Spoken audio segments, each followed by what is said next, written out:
মুখর মূলত সারা বাংলাদেশে যে সার্ভেয়ারদের কর্মবিরতি চলতেছে তার মূল কারণ হচ্ছে আসলে দশম গ্রেডে উত্তীর্ণকরণ এবং বাংলাদেশে যে 34টা পলিটেকনিক্যাল ডিপ্লোমা শ্রেণীতে আসলে প্রমোশন দেওয়া হলেও যারা ডিপ্লোমা সার্ভে ডিপ্লোমা আছে তাদেরকে এখন পর্যন্ত সেটা করা হয়নি। এই জন্য মূলত ডিপার্টমেন্টে যেখানে আছে সেখানে আসলে কর্মবিরতি চলছে সার্ভেয়াররা।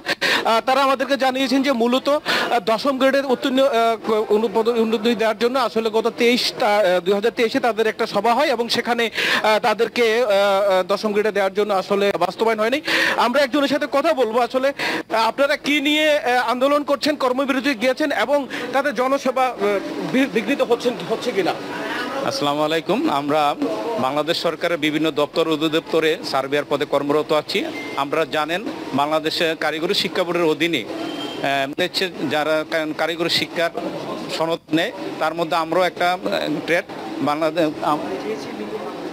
বাংলাদেশ সার্ভে ইনস্টিটিউটে যারা কর্মরত আছেন প্রায় 13টা 17টা